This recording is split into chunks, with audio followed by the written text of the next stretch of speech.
Welcome, everybody. My name is Jonathan French. I am president of Build the Era, and tell you a little bit about us. We're a volunteer-powered transportation education advocacy organization.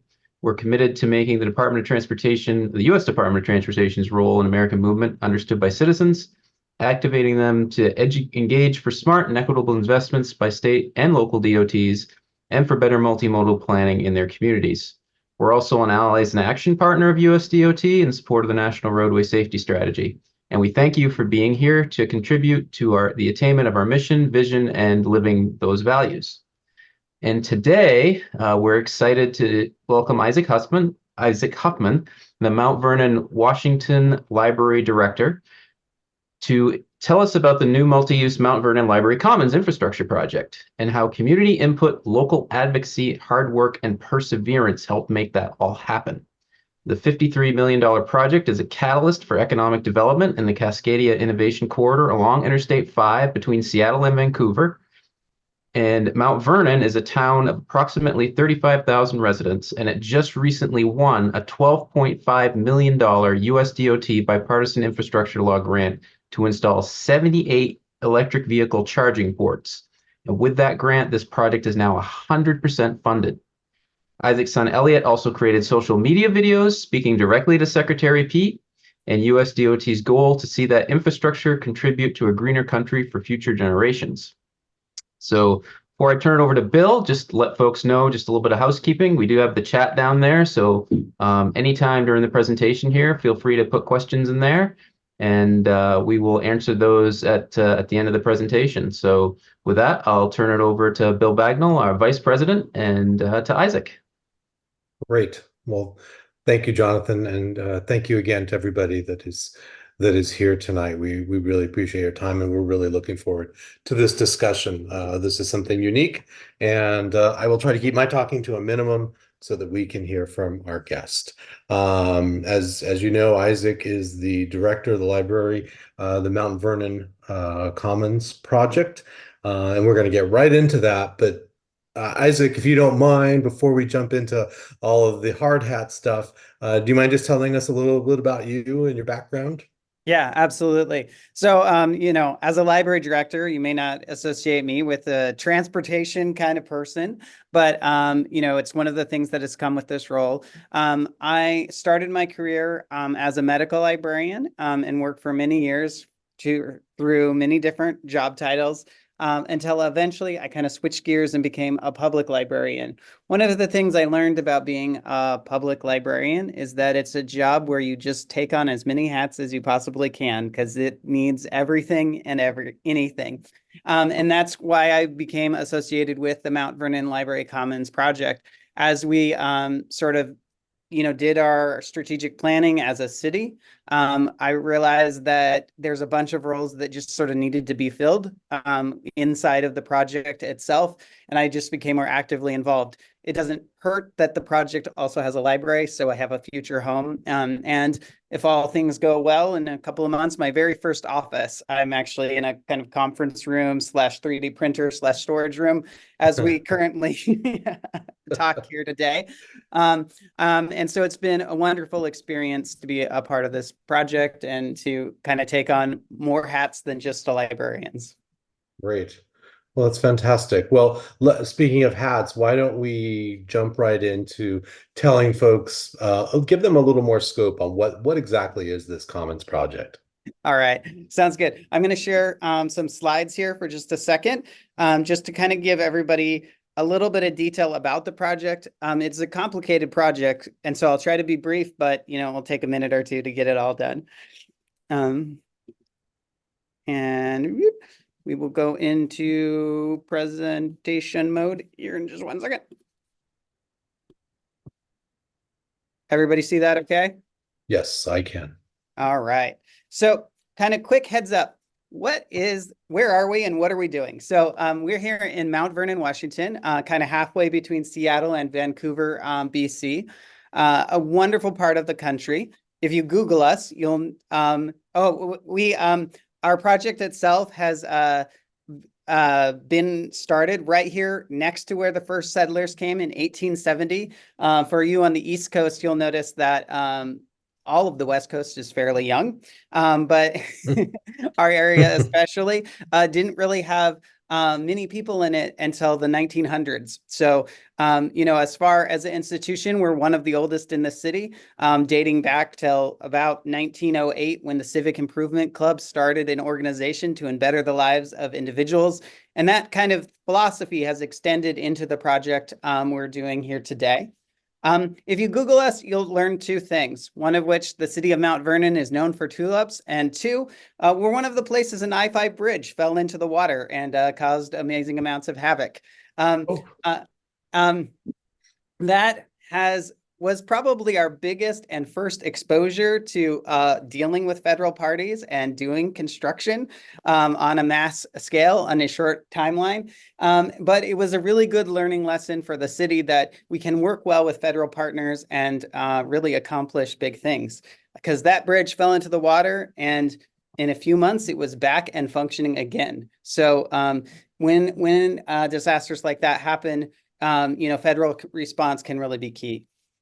If you look at our community from its sort of equitable transportation things, one of the important things to note is that our city is disadvantaged. We have 68% of the population in our immediate area, in some sort of disadvantaged status, a lot of non-native English speakers, a lot of low-income individuals. We have a great farming history and a great, farming economy, but we're still very much kind of catching up to the modern landscape of incomes and sort of city life in a lot of ways. So that's one of the reasons that this project itself is really pretty impressive. We're a disadvantaged Justice 40 community, and, we're still getting it done. So a little bit about the project and how it got started. It's a story of hard work and luck, honestly. It really started with this equation. We knew the city had two big disadvantages, one of which is that a lot of the city sat in the floodplain, so it was really vulnerable to having a lot of different things happen. And two, it was short on parking, and making a flood wall would, hurt the parking as well. And we knew without those two factors, we really couldn't get investment in our city. So the first project we did was to really look at the city's needs and figure out what was happening. We did a lot of sub-area planning. We did a lot of library plannings. We did a lot of work on the flood wall. And we developed the project that then became the Mount Vernon Library Commons project. At the same time, we built a first of its kind flood wall that took many different stages and many different generations that protects our downtown corridor from the flooding of the Skagit River. The Skagit River is a massive river by volume, not by size, but it has, I like to say it has the dams that power Seattle. So, it's really important to critical infrastructure here in the region, but it's also a big risk to the people of Mount Vernon. And as we finish this wonderful flood wall that has stop logs that can be removed and added, we realized it was time to really get going with the Mount Vernon Library Commons project. And we had a lot of ideas. We had all of these community ideas about what the Mount Vernon Library Commons should contain. We had all of these ideas about what we could do to improve our transportation infrastructure, add bike lanes, make our downtown more walkable, move traffic to more accessible channels, just so many things we had all at once in our heads. And we started to look at those themes from the downtown planning, and we kind of came to a bunch of different stuff that we had to conquer all at once. We needed a new library. We needed a meeting space. We needed downtown parking to spur investment. We needed to support those transportation solutions of the future and so much more.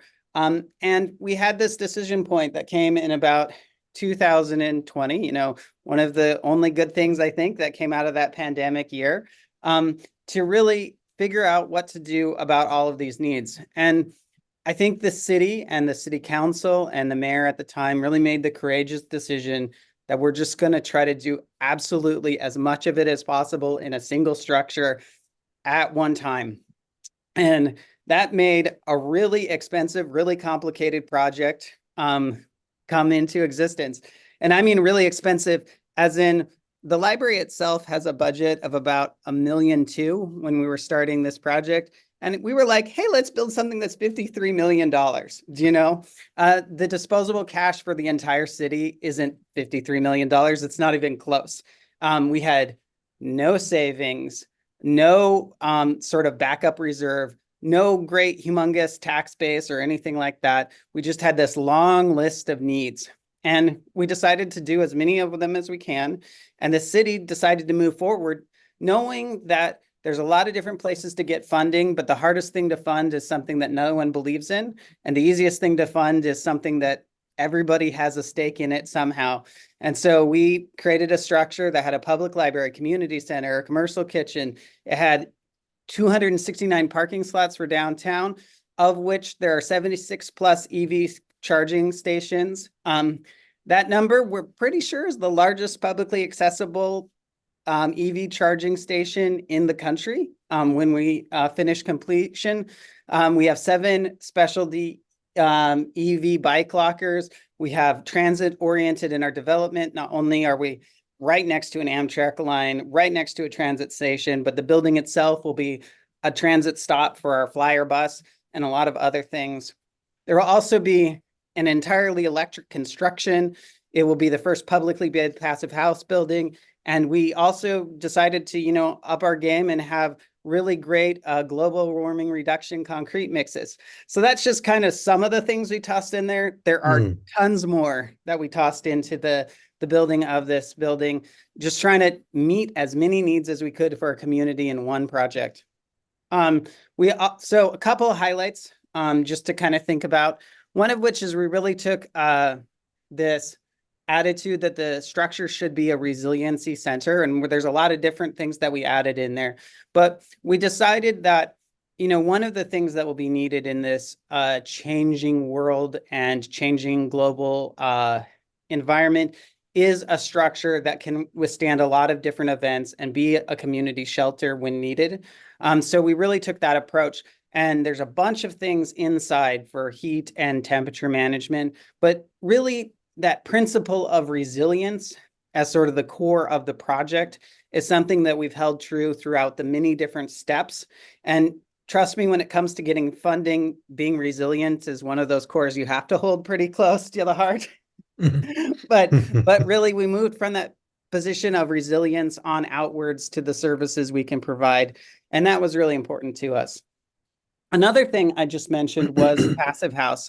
A lot of you may not be familiar with Passive House. I mean, honestly, I wasn't familiar with Passive House, but we are the first publicly bid Passive House building in the state of Washington, likely in the United States.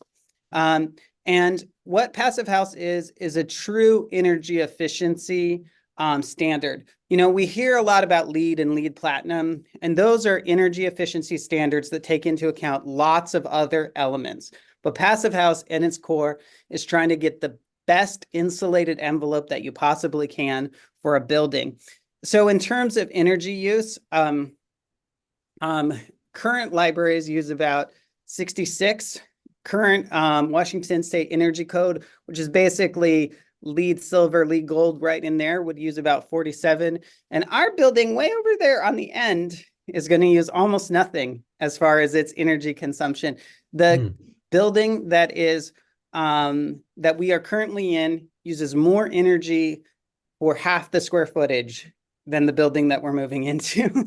So wow. It's a pretty amazing project as far as energy efficiency goes. Another thing we did is that we started to work with our concrete suppliers to really figure out how we could change concrete construction, because this building in all of our design iterations is a heavily concreted building. And there are many different mixes inside of the building, but through the elimination of cement, we've been able to cut the carbon causing potential of the building by 41%. And not only that, we had to work with suppliers. We had to create new mixes in this area. So we've literally changed the local landscape of what concrete you can purchase as part of our building. Now there's a bunch of concrete product that wasn't available 2 years ago when we started construction. That is, part of our area. And we really feel very strongly about like this is a key part of our building, as well as to try to be as, resilient as possible and as less impact on the environment as we can. And one of the questions we oftentimes get asked is like, what did it cost to do all of this? Like add all of these energy efficiency features and be the first passive house and use low carbon concrete and all of those types of things. And the truth is it only added about 7% to our overall cost. It was a lot less than you would think it was to do the right thing. So it was a huge thing that we incorporated into this part of this project. We have a great solar array. It keeps getting more efficient, 129.5 kilowatts. It will carry approximately 20% of the energy load for the building. And if you think that number is low, you would be right, except for the fact that we have the most EV chargers in any building that is currently a publicly accessible charging facility. And that draws a lot of power. In fact, it draws enough power that when we said to Puget Sound Energy, can we have more power? They said, sure, just upgrade the entire line to the city and we can give you more power. So it literally is the maximum amount of power we could draw for this structure. And it covers, really it would cover all of the internal operations of the library space, but the chargers themselves are really important to the overall infrastructure. And so our solar array is a big part of that resiliency too. Here are just some renders so you get the idea. I will say this, I can see the building from my office. It's just right over there. It's standing. All 3 floors of concrete are in place. They're doing siding right now. The interior framing is mostly complete. And they're moving on to the drywall stage. So this is very much a real structure that is not in the render stage, although the renders are what we have right now. Here's where we'll have a nice bike parking section on the 2nd floor. Here's a beautiful view of our conference room. Here's a beautiful view of the library. What I love most about library renders is that you can't render the books, too much computing power. So they're all empty shelves. But it will be a community center, it will be a library, it will be a teen STEM center. It will have all these resiliency features. It will have a commercial kitchen inside that we're going to do incubator kitchen style activities, as well as support many different food needs, whether it be from the conference room itself or from, kind of disaster resilience, food preparation types of roles, and much, much more inside of the space. Here's a render of the kitchen itself. One of the things I think that's really important to understand about our project and what we're doing right now is how small a team really made this project possible. You can see me there. And then we have our former mayor, Jill, who's amazing and was a big cheerleader for this project, and our current mayor, Peter, and then a finance guy, Doug, guy who's been helping us with everything and anything related to Buy American, and we'll talk just a little bit more about that in a second. And then, of course, our operations and facility manager, Chris. And the guy in the middle, I forgot to mention the name of, is Adam. So that's really the core team that's did everything from grant writing to marketing to promotion to everything when it came to kind of figuring out how we were going to pay for this building and actually get it built. And you can also see in the back of that picture what the building is actually looking like today, and very much in construction. This was taken last week. So there's a lot happening currently. So one of the things that I think is really important to understand is that federal money was key to figuring out if we could do this project. Federal money is not widely attempted for vertical structures like ours at all, and it's even less common inside of the library world. But we looked at all of the different wonderful federal loan products available, all of the different grant programs, and we decided that if this project was really going to happen, we needed to pursue that federal money. And so it was it was exciting to see the infrastructure bills come out and that money becoming available, because it really was a deciding factor. Financing a building like this is incredibly complicated. There are 29 different funding sources at least going into this building. It's a new funding source for every couple $1 million, I like to joke. Although, if you really think about having that $12 million grant as part of the funding mix, it's actually a lot less for every new funding source that we have as, going into the building as a whole. So what did we have besides a small team to really go after federal money? We had wide community support. So, one of the things you guys mentioned was my son, Elliot. He was a champion of the idea of reaching out, and he was very interested in transportation and infrastructure things. But we also had so many other community agencies and committed to supporting us, from the tribes to our senators and our Congress people, to the governor himself, and lots of other local legislative districts and lots of chambers of commerce and everything in between. And we knew that broad community support was the first step in really understanding which federal funding to go after, and then advocating for it. Because what we decided, in that spirit of resiliency, is whether or not you get funding, you got to share the message that it's important, And so that was kind of one of the cores when we started to head off and get that federal money, was to kind of build from this base of community support. We have guinea pigs or hamsters in our house, and the thing about them is they love to talk and they love to ask questions all the time, and that's kind of how we felt as a team. Just ask questions and talk and share as much as possible was kind of the key to building a project that met so many different community needs all at one time. So that's how we started. And we started by failing at a lot of things. Like I said, there's 28 funding sources. Well, we applied for a lot of federal grants that we just didn't get, a lot of funding sources that we didn't get. There's 60, do you know what I mean, that we got turned down for. So a lot. So we got good at writing grants in short amount of time, and we just kept churning them out. And, I read a little section, and then the mayor would finish off an amazing grant application, and it would go out to the world. And then we'd do another, and then we'd do another, and then I'd write one, and then we'd do another, and we'd do another. And we kept getting turned down, but we kept getting better and better at writing applications and figuring out what the federal government wanted and connecting with the right project. But, one of the things we heard is that our vision wasn't a good fit to anything in particular.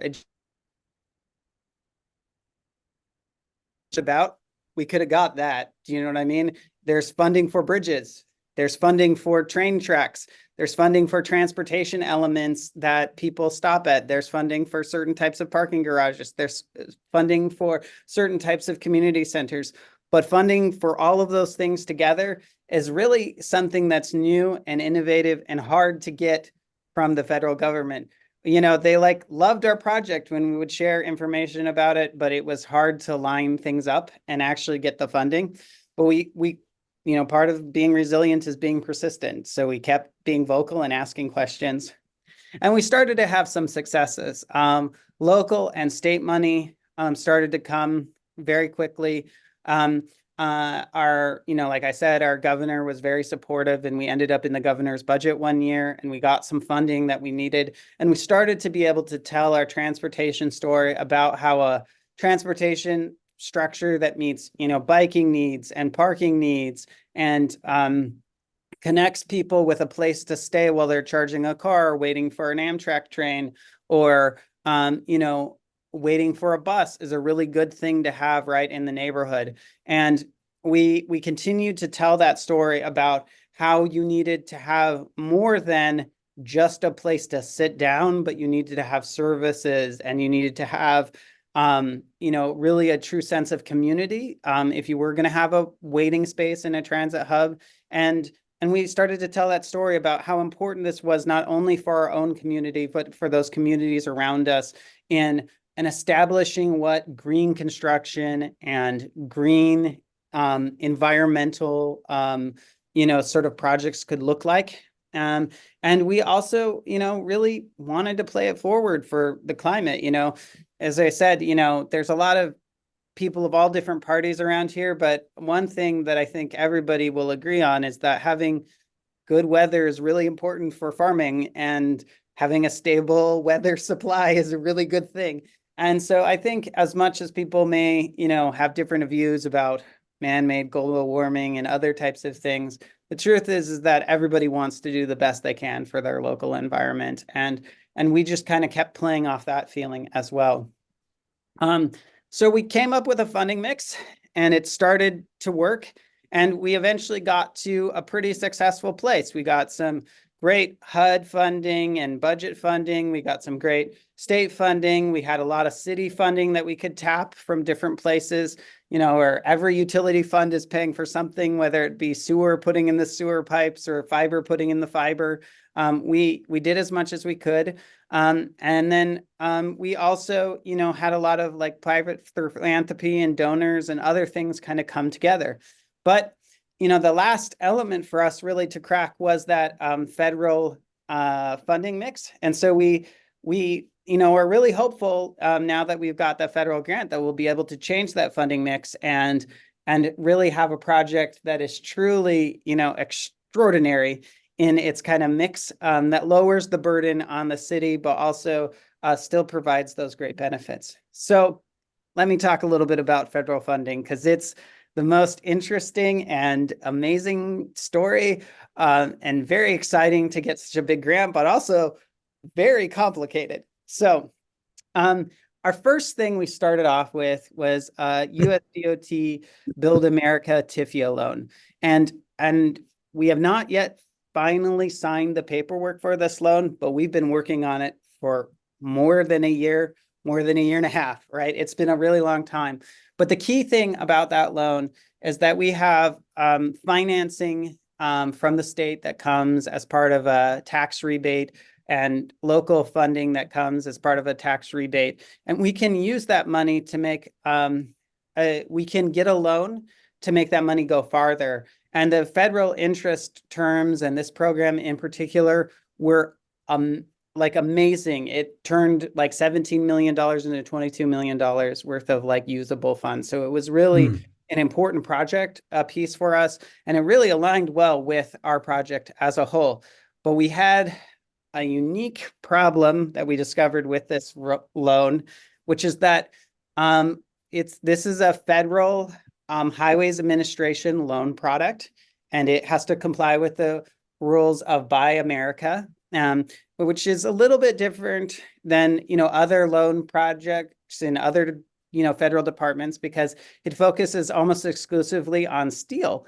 And the steel rules they have really make a ton of sense if you're building a road, if you're building a bridge, if you're building anything like that. They don't make a lot of sense when it comes to the complex nature of an actual vertical structure.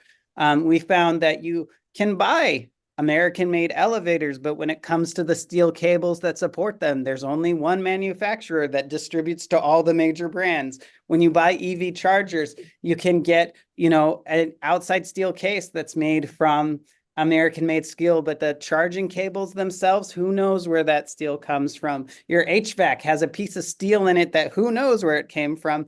And again and again and again, things like you would never have to do for a road project. We were indexing screws in locks and screws in the wall to try to meet this Buy America requirement.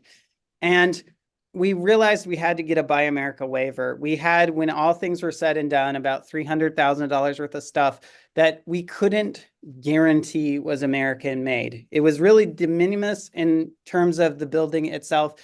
In actual practical terms, there are literally thousands of feet of steel cable inside of the concrete, humongous steel girders that are going up inside of the building. The physical weight of the building is American-made steel. I mean, it is so much American-made steel. And we started to go through this waiver process with the thing, and it keeps going. we had no standard form. We had no standard thing. We had to get our local office on board. Then we got our local office on board. Then we sent it to the federal government. Then we had to restart the whole thing all over again because they didn't know what was up with the waiver and didn't understand. And we had to keep doing this and go through this process. And the waiver process itself for Buy America is so complicated that, you know, as I said, we got a team member in our core team, Adam, to really like start to handle that nature, because we really want federal money. And right now we're at a really interesting point because we want to change our funding mix to that federal products. We want to get a TIFIA loan. We want to take our amazing $12.5 million that we got, but we're still at this moment where we made it all the way to the president, to the Buy America, Made in America office, and we have been rejected currently for our waiver, which we view as an education moment to talk about how the rules just haven't caught up with the project we're doing, like it has been for all of the other steps. But it's putting this money in limbo, and it's making the project that much more challenging as we move forward.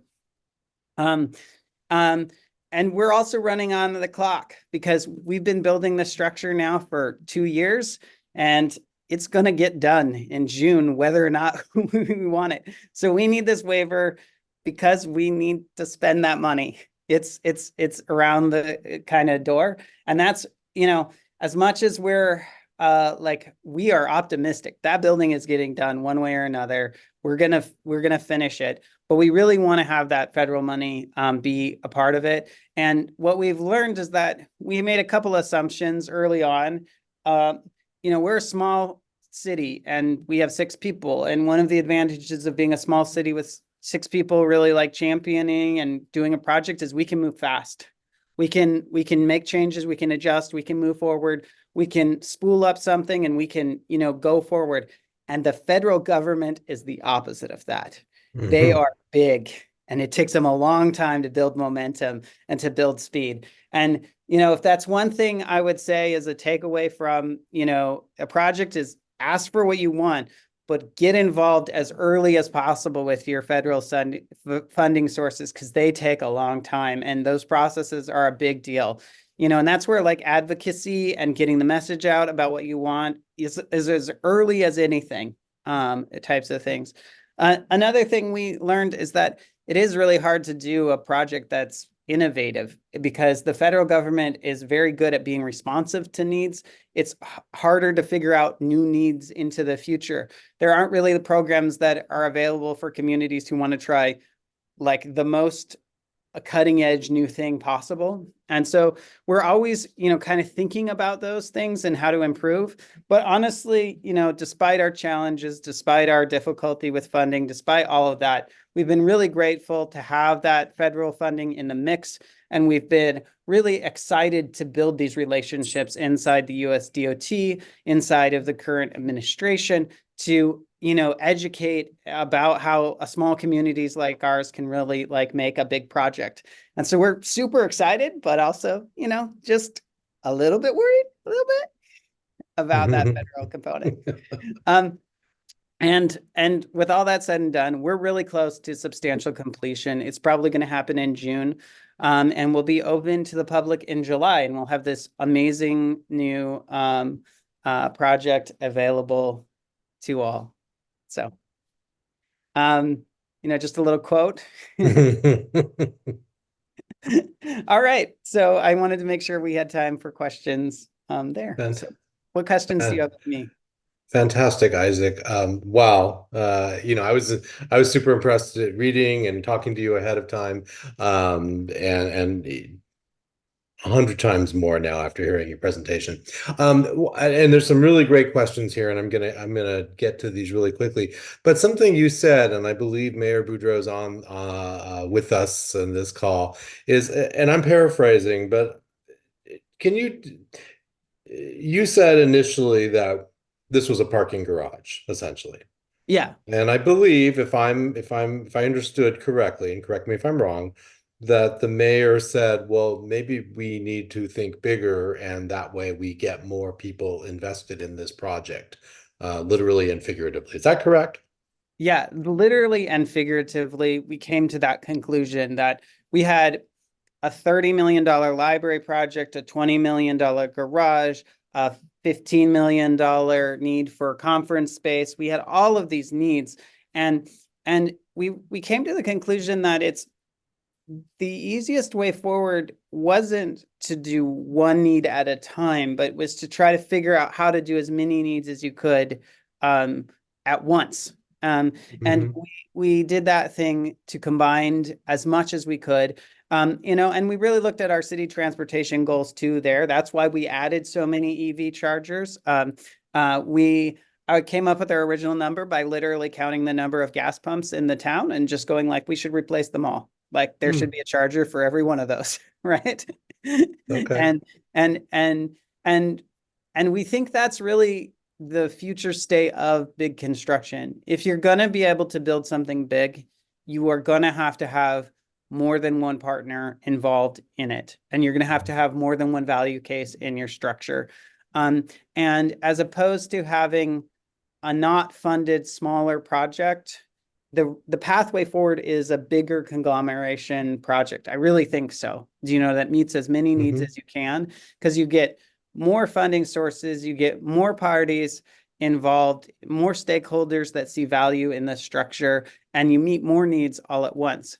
That being said, and I think, the mayor will agree with me, it is the most insane way to go too. Do you know what I mean? It is going to drive you crazy. I bet. The more people you get involved, the more stakeholders you have, the more needs you have to get met, the more you have to deal with intricate funding sources that you never touched.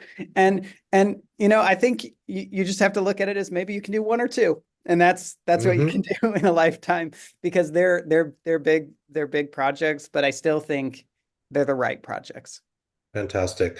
Can I have you step back just a bit for context for those of us that don't know what the Justice 40 term means? Can you give us a little context there? Yeah. So, the mayor who's on, the former mayor, Jill, can probably describe this better. But when the federal government looks at different census tracts, they look at census tracts that are historically disadvantaged. And if you see the composition of the city of Mount Vernon, you'll find many areas within the city that have been areas of persistent poverty or other kind of disadvantages. One of the, factors that's just true to our city is that we have a large number of people who were born outside of the US inside of our city. So that presents unique challenges, not only from economic mobility, but also from, language barriers to, even having the sort of means to start a business or kind of step out of those pathways. As we, the American story is the immigrant story of like struggling up, but a lot of our community is at that first step. I've arrived. Now what? And so that is a unique factor of our community. And it means for us as a tax base, the richer a city you are in a tax base, the easier it is to start a project, because you might be able to seed $5 million, $10 million right off the bat. The truth is like, we have the reserve you need for bond and not a lot more, as a city. And so, we're really, always trying to look for ways to get things rolling. Great.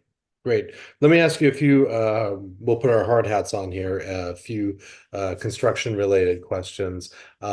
Tracy asked this question here, and I think you have actually spoken to it.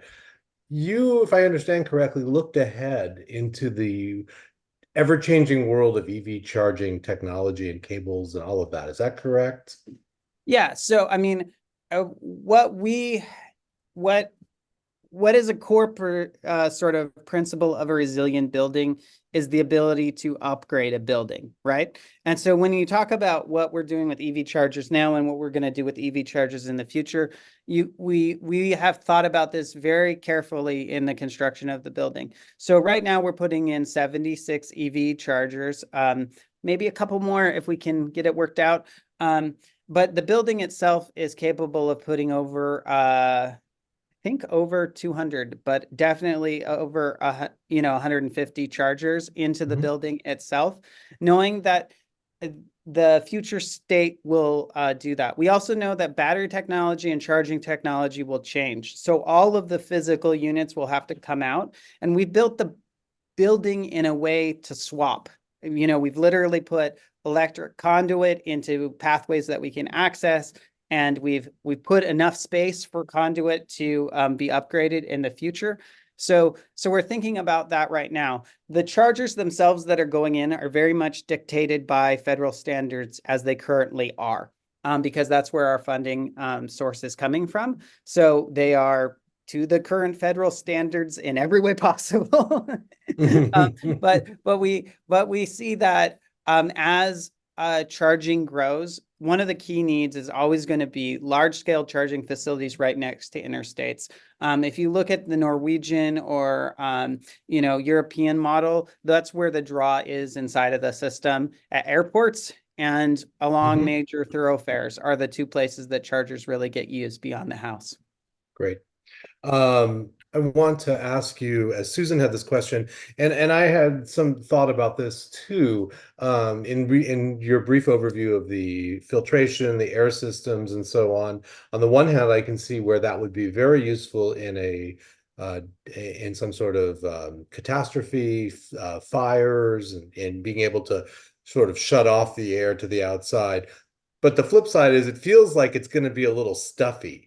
Yeah. What are your thoughts? What you're both smiling at this, yeah. So we thought a lot about this too, obviously. So the way that our current building works is it's very sealed. So it's a very sealed structure, a passive house structure, but that doesn't mean it has stagnant air quality. We have what's called a DOAS, which is an air system that continually draws outside air, filters it, and puts it into the building almost constantly. So when we talk about the best indoor air quality, it really is fresh, clean air that's constantly circulating through the building that just doesn't lose a lot of heat. The heating itself isn't entirely controlled by the HVAC system either. So you think of like most construction, your HVAC is your intake of air.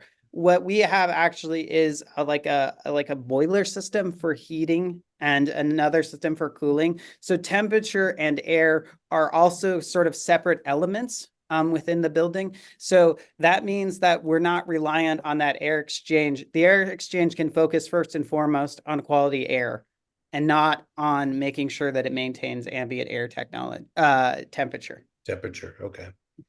Susan, if you had additional question on that, just throw it in the chat there. Now, Jeff had a couple of good questions here, and I definitely want to get to these. He asked if you had an outside economic development professional who served as a guide in targeting these, or did you just rely on the internal expertise? So here's the truth. We tried to hire one a couple of times, right? and it didn't work out for two reasons. Sometimes we got turned down. Honestly, we're a small town and we did not know what we were doing, but we also told them we wanted to do a really ambitious thing. And they were like, your odds are really low. Don't try, right? Try something easier. So we had that thing. But we also, on occasion also looked at the price and we're just like, man, if that was cheaper, we would totally pay for it. And so both of those things, I think by the end of writing federal grants, anybody involved would have said like, we would have totally paid more money to get it done if we could have found the right person. We just couldn't find somebody, who was as that right partner, but we would love to have that. Speaking of grants, and Jeff, I will come back to the second part of your question, but you mentioned this earlier too. One of the things that Secretary Buttigieg has emphasized in his administration of the USDOT is that a lot of smaller cities, such as the one you're in or the one I live in, other people live in, they don't have that expertise in how to apply for these things. And USDOT has put more intention into educating and teaching folks so that they don't have to necessarily pay big dollars to an outside consultant. They can be taught and learn how to do it and do it correctly. Did your project, was it already too far along maybe to benefit from some of what they're doing now? Yeah, so we applied for the USDOT program and we got accepted into the cohort. The problem is that like all of our federal grants were basically had to be done because again, we just didn't really think about the timing of the federal government and how we move a lot quicker. We were Mm-hmm. we were there in our project where we needed to submit for that kind of funding. So I really think a program like that is exciting because one of the mysteries of federal grants is not just meeting the requirements, but understanding how they want those requirements kind of for their own internal scoring. And that's where an outside consultant would be really helpful, or just having somebody in the DOT themselves really explain, because these applications are huge. Like Mm-hmm. the raise grants, we had 30 plus pages of minute requirements. You're just trying to figure out how you're meeting each one of those types of things. They're a lot of work, and in terms of time, we're talking about months of work to get one out the door, right? It takes a lot of effort. And there's at least 3 federal grants that we were turned down for, do you know what I mean, early Mm-hmm. on. And that as an expense, not only in time, but insanity that, we Mm-hmm. would love to avoid in the future. Sure, that makes a lot of sense. Coming back to some of the construction questions, Jeff had asked, and I'm curious too, how'd you find an architect that worked with what your visions were? Yeah, so we were really limited by having, a public bid process. So we had to, do a public bid and a presentation. We were extremely lucky that we had a local architect who understood our our vision for the structure and came in very competitively in the bid process. And we have um been able, with the architect that was ultimately publicly billed, to have those sort of continued ongoing discussions in a way that you couldn't with an architect that lived farther away. And that means very literally their office is down the street and I can walk there and we can go, hey, so like I was thinking, and then they can go like, did you know about? And those two things can come into a reality. And I think, very much the passive house idea that became a part of this project really started with the architects, right? We were like, we got to be energy efficient, we got to meet these standards, we got to do these types of things. And they were like, did you think about this? And frankly, it was a great decision for the project, but it also wasn't the easiest by any means, because Mm-hmm. every state standard and every fed state money is tied to lead standards. So we had to like literally, apply for an exemption and waiver and Mm-hmm. go through that whole process to become a more energy efficient building. Mm-hmm. But it was worth it in the end. And so we were just fortunate that public bid came out the way it did. That's fantastic. Switching gears a bit, a question, thing I'm intrigued by, being involved in local government here, is the disaster readiness aspects of this building. And you had mentioned, I believe, and correct me if I'm wrong, part of the reason of putting in a professional grade kitchen, of that stature, was that you could be a place where people have to shelter in an emergency. Is that Correct. We correct? And could then we Mike, could and just a bit, just a semi-related question to that. What is the backup power for the building to run that kitchen, if you will? Yeah, so two things. We very much thought about the building as being a resiliency center, and we know for a fact that we could house about 1,000 people inside of the structure if we needed to in the event of a disaster. Now, that would be a lot of cots down aisles of books. Do you know what I mean? To make that work, but if we Mm-hmm. could, Mm-hmm. we could do it. Um, and part of being a piece of resilient architecture is to have multiple things to sort of be there if it doesn't work out. So um, the building itself is very securely located inside of the grid, so it's less prone to power outages. But if we did have them, There is the solar array, which will provide a lot of energy to the building itself. I love to say that the solar array can charge everybody's phone in town if you need to, and that is true. We could charge Wow. every single cell phone for 35,000 people off the solar array in a day. But more practically, it will provide some of that stable power for the building itself.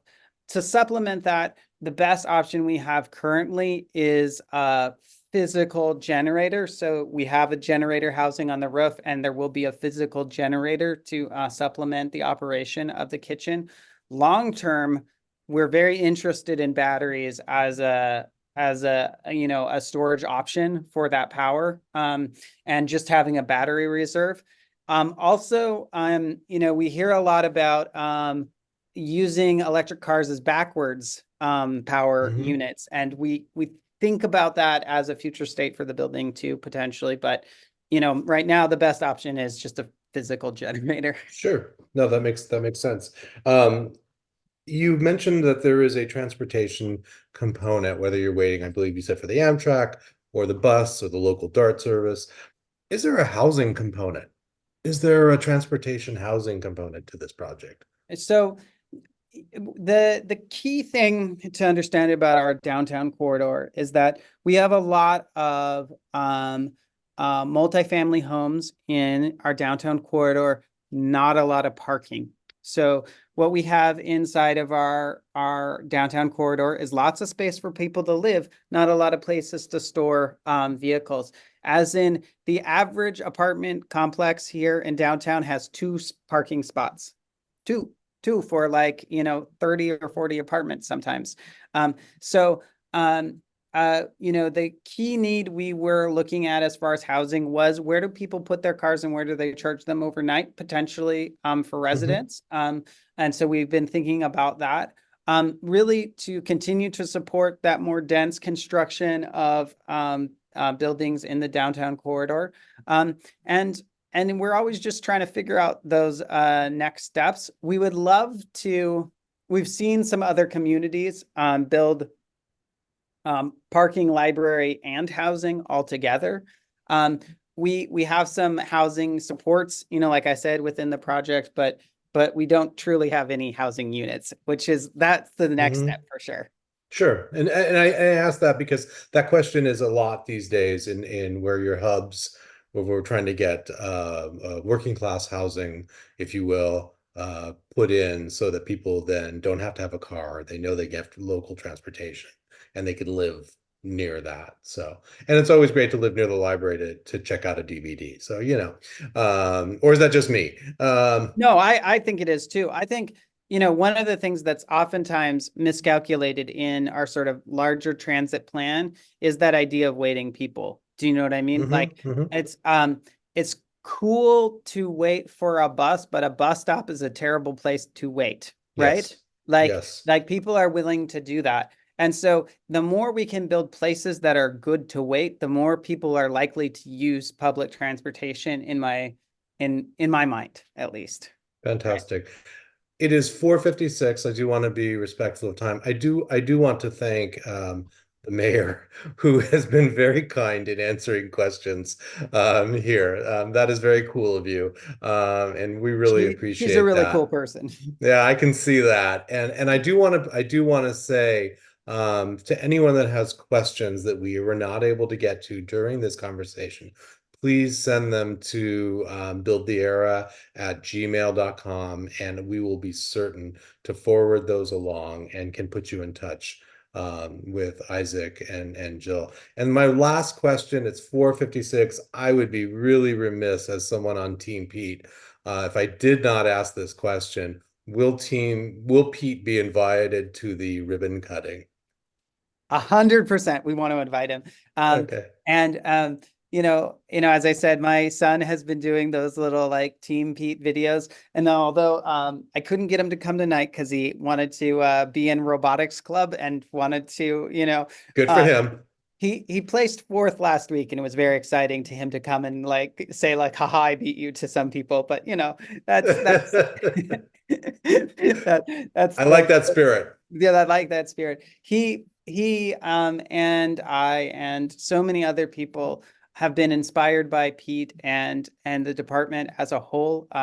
We read, his books and thought about like what our community could do on a small scale to kind of reinvent itself. And it's kind of silly, but Pete's kind of our spirit animal. Do you know what I mean? That's kind of guiding this project. Yeah, I actually do know what you mean. I actually do know what you mean, and I think that is important. That the rural, as someone here in the comments mentioned, rural America is really the heart of America, and if we can keep people educated and safe, invested in rural America, the country will be better for it. It is 4:58, and I do again want to be respectful of everyone's time. Isaac, I can just tell by the comments here that people here are as excited about this project. It is very difficult as a marketer to encapsulate everything that this project is so that people could come to a talk like this. Yeah, I mean, it's the worst, because it's like, I want to talk for hours about every little detail. And so it's even hard to know what to share, because our project is that kind of project. Well, I can't wait to come up and see it when you're open. I'll be hitting I'll avoid the 205, but I'll be coming up your way to see that. Jonathan, I'm going to go ahead and turn this back to you to finish us up. And Isaac, thank you again. Good. Well, thank you, Bill. Thank you, Isaac, for being here, and thank all of you for being here. We're going to post this information, this conversation on our YouTube channel. So we'd invite you to share this with others, please, and especially share it with your community leaders and advocates for an example of something that could be done in a community with everybody on board and pulling in the same direction. And we also invite you to follow us on our YouTube channel and all of our social media channels at Build the Era, and also sign up for our newsletter. We send out a newsletter periodically with different events, different things that are coming up, and that's a great way to keep in touch with all of our events. So once again, thank you, and have a good night. Thank you, folks.